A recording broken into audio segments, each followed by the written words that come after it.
E moçada, para a gente poder finalizar o nosso papo sobre o sistema imunológico, né? A gente conversa um pouquinho sobre alguns distúrbios relacionados com o sistema imune.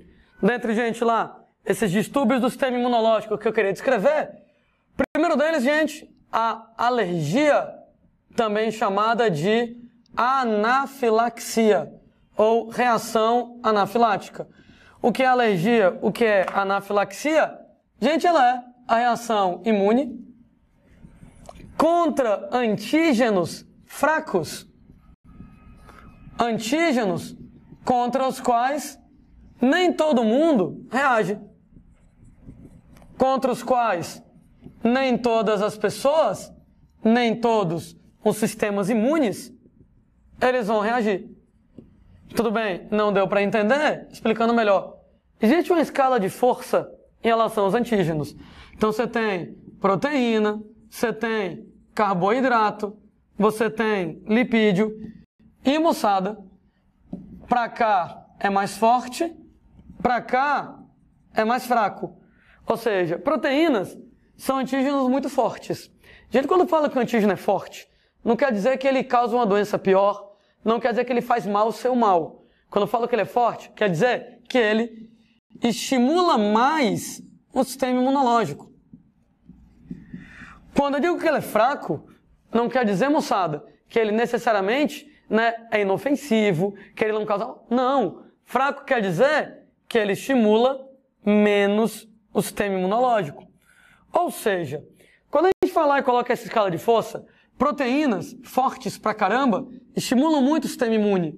Lipídios mais fracos estimulam menos o sistema imune.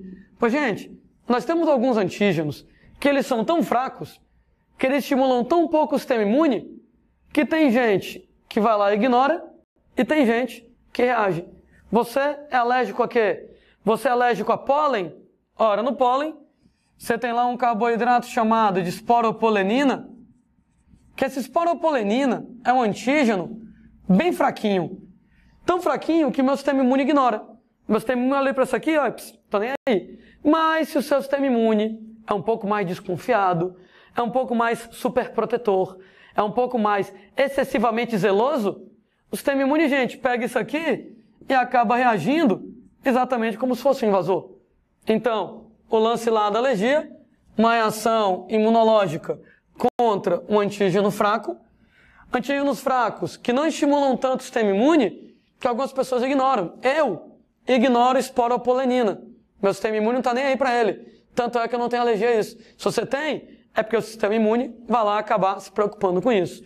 Quem vai, moçada, mediar a reação alérgica são duas células, né? Você tem lá o basófilo do sangue ou o mastócito do tecido conjuntivo. E nesse caso, no basófilo, no mastócito, nós vamos ter grânulos contendo histamina, né? Afinal de contas, a histamina é quem desencadeia a reação alérgica. E nós vamos ter, moçada, um anticorpo que vai estar aqui pregadinho na estrutura do basófilo, do mastócito. Anticorpos são proteínas em forma de letra Y, e o anticorpo ele sempre tem 3 pontas. Das 3 pontas do anticorpo, uma delas se liga na célula de defesa, no basófilo ou no mastócito, e as 2 outras pontas do Y ligam no antígeno. Para você ter uma reação alérgica, você já tem que ter entrado em contato com o antígeno previamente, para você ter anticorpos contra ele. Ninguém vai ter alergia a alguma coisa entrando em contato com aquela coisa pela primeira vez. Eu nunca comi camarão na minha vida. A primeira vez que eu como, eu vou lá e já tenho alergia. Não tem perigo. Para você ter alergia, você tem que ter um anticorpo contra alguma substância do camarão. Então você já tem que ter comido camarão alguma vez na vida, nem que seja sem saber. Nem que seja um pouquinho de camarão que ficou na sobra da panela de alguma outra coisa que você comeu. E que esse um pouquinho, que você nem percebeu, estimulou o sistema imune a fabricar anticorpo. O anticorpo, agora, 3 pontas. Uma fica ligada ao basófilo mastócito, a outra fica solta. E aí, moçada, quando você vai lá e come camarão de novo, o antígeno, que eu vou chamar de alérgeno, a substância, moçada, que vai lá causar alergias, vai então se ligar no bendito do anticorpo. Uma vez, moçada, que o antígeno, o alérgeno, né, que vai causar alergia, liga no anticorpo, você então estimula aqueles grânulos de histamina a se aproximarem da membrana, se fusionarem e liberarem a histamina no meio extracelular. O nome disso é desgranulação. Desgranulação, a liberação da histamina. E aí a histamina promove os efeitos que a alergia ela vai promover. Então, eu entrei em contato com a proteína de camarão. Por que camarão, lagosta, frutos do mar, eles normalmente são substâncias bem alérgicas? Porque se você pensa, eles são muito diferentes do corpo humano, né? É diferente você comer, por exemplo, vaca, você, por exemplo, comer lá porco, que é tudo mamífero. Vaca, porco é mamífero, que nem você é. As proteínas são parecidas. Sistema imune, ignora.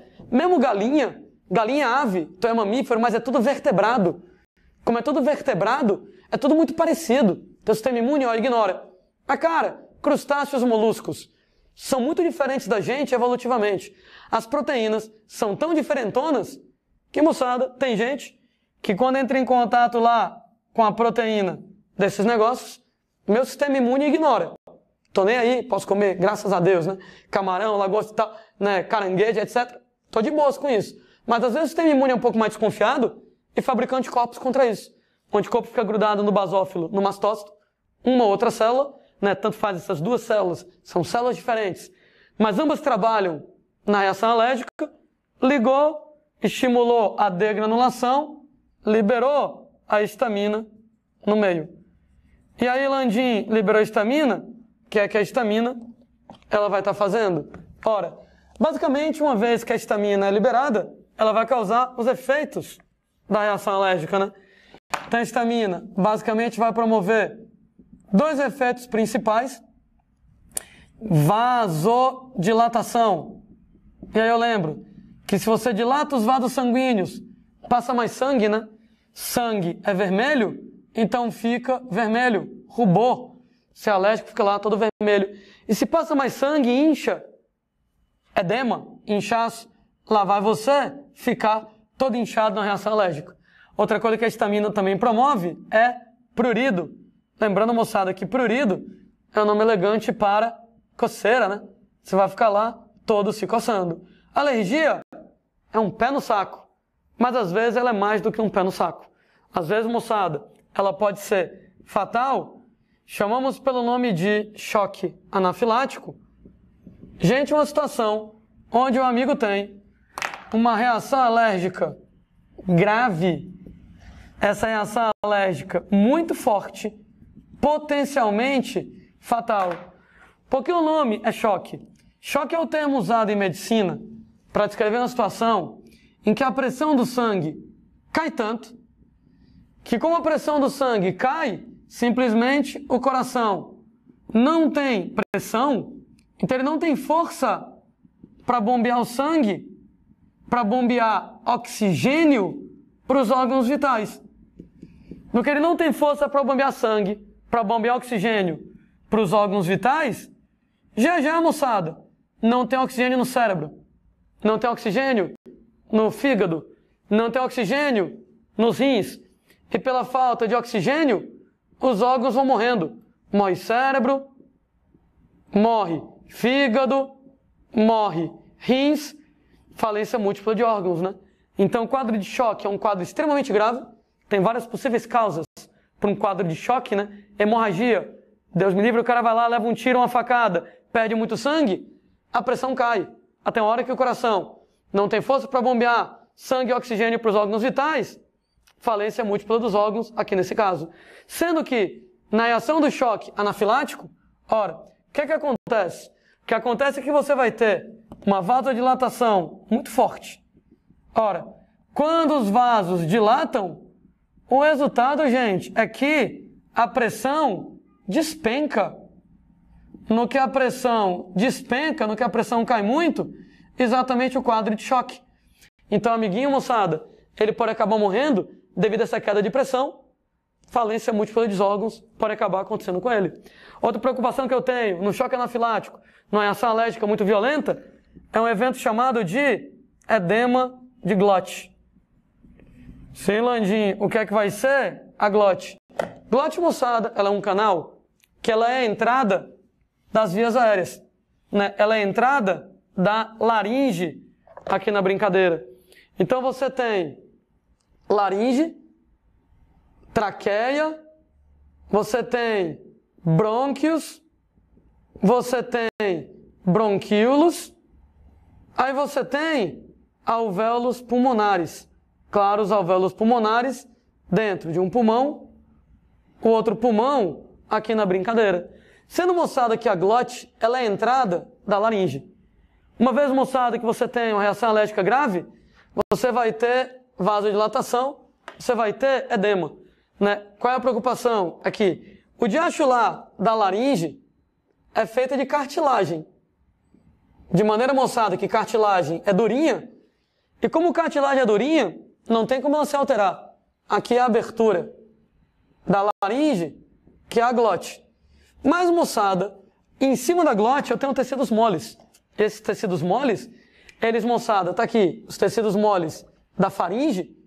Faringe não é cartilagem, garganta é tecido mole. Tecnicamente, quem incha não é a glote, né? A gente chama de edema de glote, mas não é a glote que vai ter o edema, né? Porque a glote é um buraco, né? Um buraco não tem como inchar.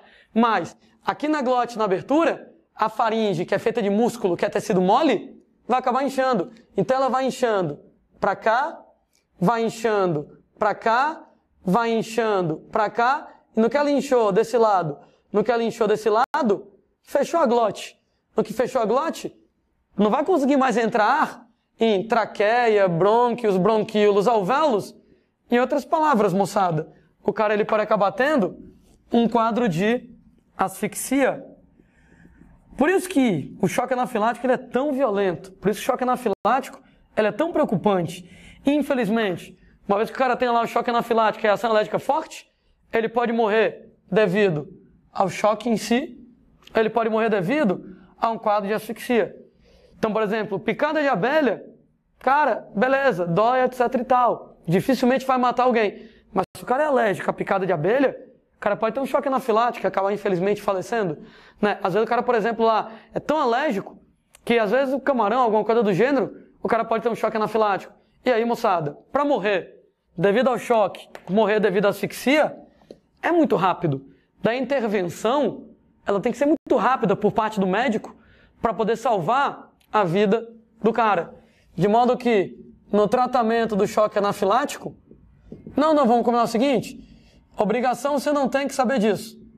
Mas o cara podia colocar numa questão situações, problemas para você pensar em relação a essa situação.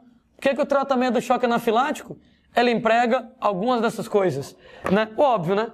Lá vai você usar antihistamínico. Ó, como é que o tal do antihistamínico ele trabalha? O antihistamínico ele não neutraliza a histamina que já foi liberada.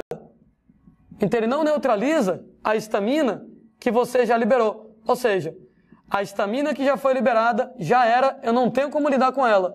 Entretanto, inibe a liberação de mais histamina. Ou seja, pelo menos não vai piorar, né? Então quando você está lá com a reação alérgica, você toma um antihistamínico, você tem lá que a histamina que já foi liberada, já foi. Mas você inibe a liberação de maior quantidade de histamina.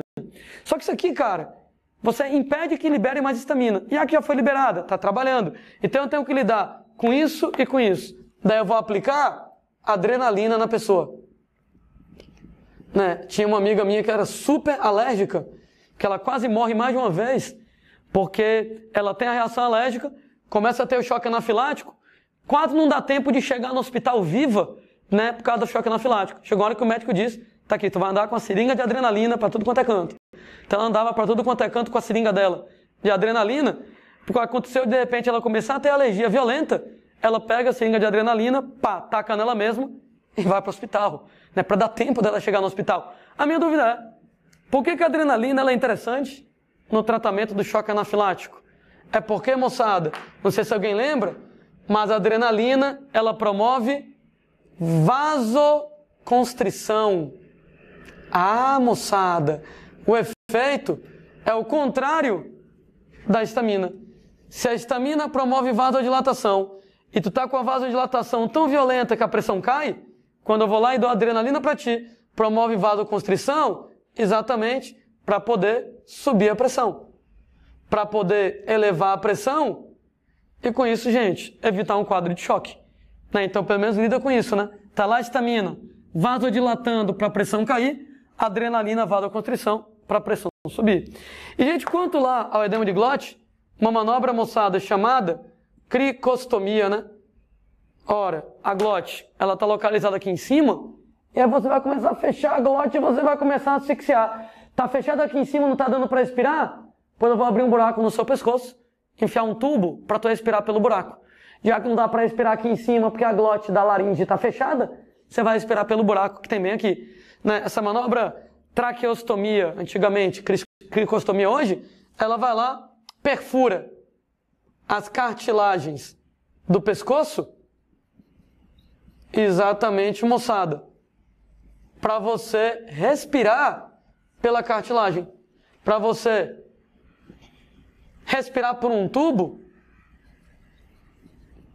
para o indivíduo não ter problema com edema de glote. Então a glote está fechada aqui em cima, o cara pode ir meio asfixiado, abre o buraco aqui embaixo, enfia um tubo e o cara respira agora pelo buraco que tem bem aqui. Claro, né, moçada, que depois ele vai ter que chegar e costurar para poder ajeitar. Isso aqui é uma medida de emergência, né? Lendas famosas, até hoje eu não sei se isso aí é verdade ou não, né?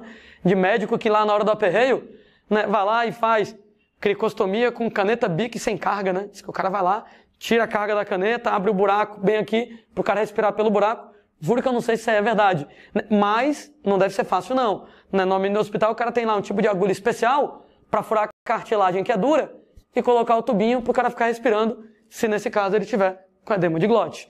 Tô falando, moçada, sobre alergia e nunca houve tanta alergia como tem hoje no mundo.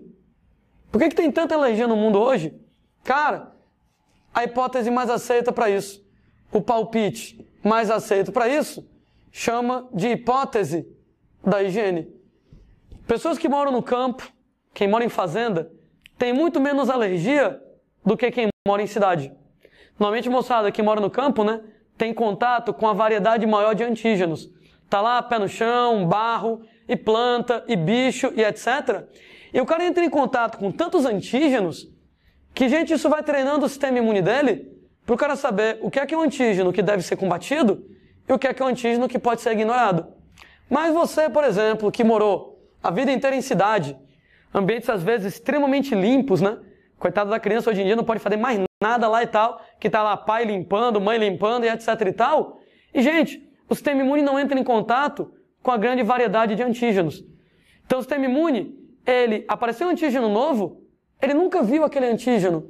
Então, ele vai lá e se desespera, né? Apareceu pólen. Oh, meu Deus, pólen, socorro, o que é pólen? E o cara faz mais estardalhaço com um pólen que é uma coisa inofensiva. Né? Quem, por exemplo, mora lá no campo, né? Tem lá contato com pólen, com vários tipos de plantas, o sistema imune simplesmente ignora. Mas o cara, por exemplo, lá que vive em condições muito absolutas de higiene, frescura demais às vezes nesse caso, ora, o cara nunca viu pólen na vida, o sistema imune se desespera. Vai lá, tempestade em copo d'água por causa de uma coisa que deve ser inofensiva. De maneira, moçada, que em outras palavras, né, quem já é pai, quem vai ser pai lá no futuro, relaxe um pouco com a criança. Higiene é importante? É, mas tem um limite. Deixar a criança brincar de pé descalço, né, e mexer em planta, em bicho e etc e tal, educa o sistema imunológico. E volta dizendo, o Landic está dizendo, né, pesquisa. Então, por exemplo, lá quem é de interior, que já tem um contato natural, né, com essa variedade de antígenos, tem muito menos alergia. Né? Então deixa lá assim a criança brincar, né, mexer com terra, com planta, né, pegar o cocô, amassar, esfregar na cara, não, isso aí não. Né? De qualquer maneira, né, você tem que deixar a criança se expor à sujeira, depois limpa, depois dá banho, etc e tal. Porque de uma certa maneira estimula o sistema imunológico a trabalhar. Né? Evita alergias no futuro, volto a dizer, é a hipótese mais aceita de por que tem tanta alergia atualmente. Higiene demais. Já chegou a hora que não é tão legal. Né? Então se expor a antígenos diferentes acaba sendo interessante. Então pode deixar o cachorro lamber a cara da criança, né? Pode deixar a criança brincar com gato, etc e tal. Claro, alguém vai acabar tendo alergia ao pelo do gato, mas de qualquer maneira expõe. Se não tiver alergia, ótimo. é educação para o sistema imunológico. Estou falando, moçada, da alergia, da anafilaxia. Outro importante distúrbio do sistema imune são as doenças autoimunes. Doença autoimune, gente, é o seu sistema imunológico atacando você mesmo. Então você vai ter lá a produção de autoanticorpos, de anticorpos contra você mesmo. Você atacando você mesmo. Ô Landim, por que alguém tem a péssima ideia de fabricar anticorpos contra ele mesmo? Tem duas situações. Muitas situações, moçada, a gente simplesmente não sabe explicar muito bem. Então, algumas condições, algumas doenças autoimunes não são muito bem explicadas em termos de origem. Por que acontece isso? Nós não sabemos muito bem. Fato é que você fabrica anticorpos contra você mesmo. Por quê? Não sei. Mas é o caso, por exemplo, gente, quando você fala lá em doenças como algumas que até a gente já citou com vocês, vitiligo, sistema imunológico, moçada, acaba atacando os próprios melanócitos do indivíduo. E aí o amigo com vitiligo, gente, ele vai acabar ficando com despigmentação da pele. É o caso, por exemplo, lá da púrpura trombocitopênica. Que nome horroroso, hein? Na púrpura trombocitopênica, você vai fabricar anticorpos contra suas próprias plaquetas. E aí, moçada, você vai acabar tendo dificuldades de coagulação, tendências à hemorragia. Por nenhum desses casos aqui, a gente entende por que o cara fabrica anticorpos contra ele mesmo. A gente não entende direito. Eu quero, por exemplo, moçada, você pegar uma doença como diabetes tipo 1. Eu lembro que a diabetes tipo 2 é aquela relacionada com a obesidade, em que você não tem os receptores para insulina.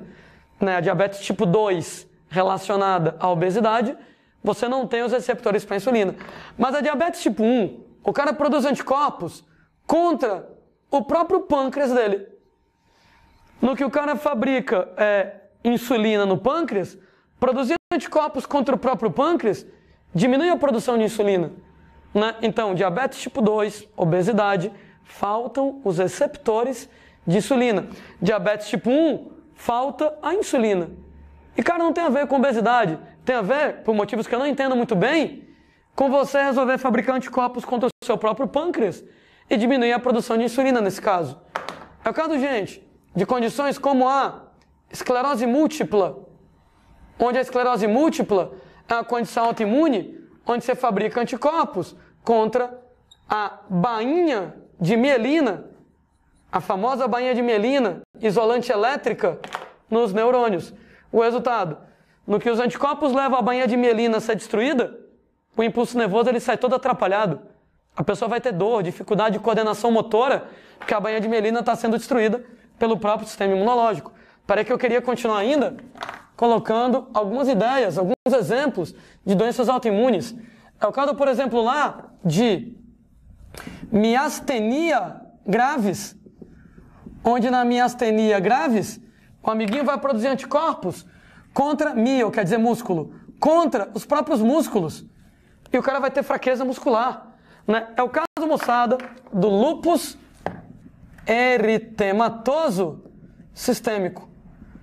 No lúpus eritematoso sistêmico, gente, o amigo ele vai produzir anticorpos contra o próprio DNA dele. Alguém deve estar pensando, meu Deus, tem DNA em todas as células, né? Isso quer dizer que o lúpus é perigosíssimo. Só não é pior, porque o DNA, ele está dentro da célula. Como o DNA está dentro da célula, ele está escondido do sistema imunológico. Mas, toda vez que uma célula arrebenta, que o DNA ele é liberado, aí o sistema imune reage contra o DNA. Né? O nome, moçada, eritema, quer dizer manchas vermelhas. Né? Então, quando você diz que você tem um cara tem um eritema, ele tem manchas vermelhas, né, na pele. Então, você vai ter, né, as células da pele. Quando pega, por exemplo, o sol, que algumas células arrebentam e liberam DNA, o sistema imune ataca o DNA, a pele fica toda vermelha. Né? Não apenas a pele fica vermelha, como o rosto fica vermelho. O nome lúpus quer dizer lobo. É porque o cara fica com as manchas vermelhas no rosto, e o padrão de manchas vermelhas, né? Na verdade, o padrão de manchas vermelhas, no caso do lúpus, os caras se assemelham a uma borboleta. Pelo menos na minha cabeça, né? O padrão de manchas, né, se assemelha a uma borboleta. Mas alguém cismou que o padrão de manchas no rosto fazia o cara parecer com um lobo e deu o nome lúpus. Na verdade, afeta a pele, o rosto, o corpo inteiro, é sistêmico. Uma doença bem grave. E todas essas doenças, eu não sei por que isso acontece. Nós não entendemos. Claro, tem umas noções, mas ao pé da letra, assim, precisamente, nós não entendemos muito bem. Agora, tem algumas doenças autoimunes que a gente, moçada, entende direitinho. Algumas condições autoimunes, elas acontecem devido a erros no sistema imunológico. Elas ocorrem quando anticorpos contra micro-organismos, contra algum tipo de micro-organismo, acaba atacando os próprios órgãos da gente. Um erro no alvo do sistema imunológico. Gente, fogo amigo. Você, sem querer, tá mirando em alguém e acerta no outro cara, acerta no cara que é do teu próprio lado. Né? É o que acontece, às vezes, em relação a doenças autoimunes. Às vezes, em doenças autoimunes, a gente vai produzir anticorpos contra o micro-organismo que acaba atacando você mesmo.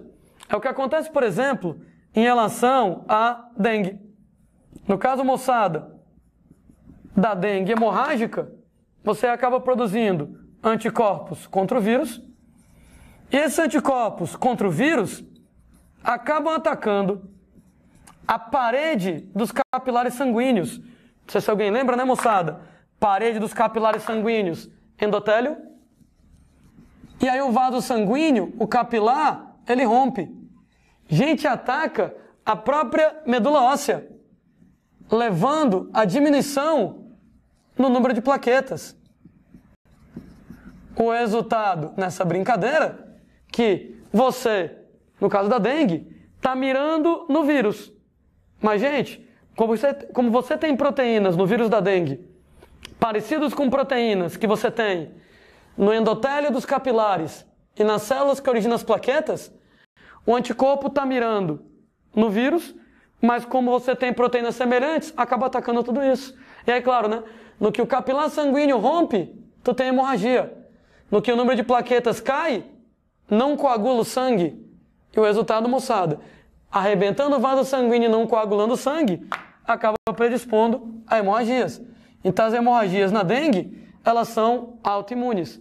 É o que acontece, moçada, num caso chamado de febre reumática, que talvez seja, juntamente com lúpus, os dois exemplos mais tradicionais de doenças autoimunes.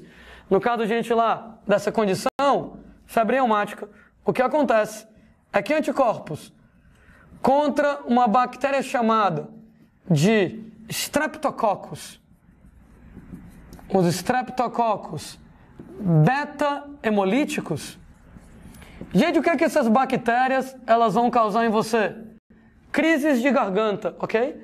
Então, tu está lá com uma faringite, uma amidalite, tem várias bactérias envolvidas. Uma delas, essa garota aqui, os Streptococcus beta-hemolíticos. Gente, eu sei que crise de garganta aparentemente é inofensivo, mas a crise de garganta pode evoluir para um problema sério no coração. Ei, Landim, tá exagerando? Tô não. Então, trate bem das suas crises de garganta, porque se na crise de garganta tiver Streptococcus desse jeito, e esse Streptococcus não foi eliminado, ele cai no sangue. Ele cai no sangue, se espalha e pode se instalar no coração.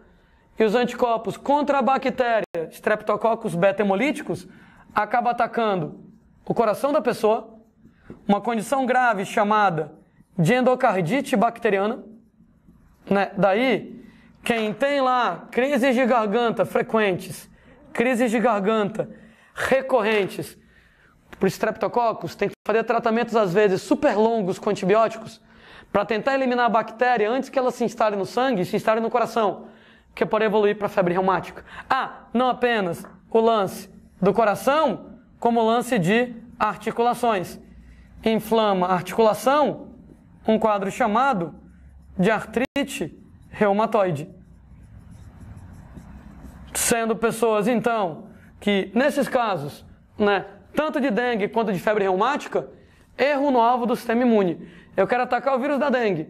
Proteína do vírus da dengue semelhante ao da parede dos capilares, semelhante à das células da medula óssea, ataca isso, hemorragia. Eu quero atacar essa bactéria, né? Proteína lá semelhante ao que tem no coração, ao que tem lá nas articulações, e acaba atacando isso aí também, né? Então, o erro no alvo do sistema imunológico. Último tipo de distúrbios do sistema imune, que eu queria lembrar com vocês, é o caso lá das imunodeficiências. E quando a gente fala, moçada, em imunodeficiências, ora, existem várias maneiras do seu sistema imunológico ele ter deficiências. Dentre essas imunodeficiências, elas podem ser nutricionais. Lembrem, por favor, que anticorpos são proteínas. E como anticorpos são proteínas, falta de proteína na dieta implica em você não conseguir produzir anticorpos direito. Daí pessoas desnutridas, elas vão ter imunidade baixa, imunidade de deficiência. Pode, moçada, ser genética. Não sei se alguém lembra das aulas de engenharia genética, que a primeira doença curada, a primeira doença genética curada por terapia gênica, a síndrome da imunodeficiência combinada severa, a doença da bolha, que é exatamente uma imunodeficiência de origem genética. Ou seja, imunodeficiência pode você ter um problema genético que leva a isso. Mas, moçada, imunodeficiência ela pode ser adquirida, como por exemplo acontece na síndrome da imunodeficiência adquirida na AIDS por vírus. Então tem várias maneiras de você ter imunodeficiência, de você ter imunidade baixa.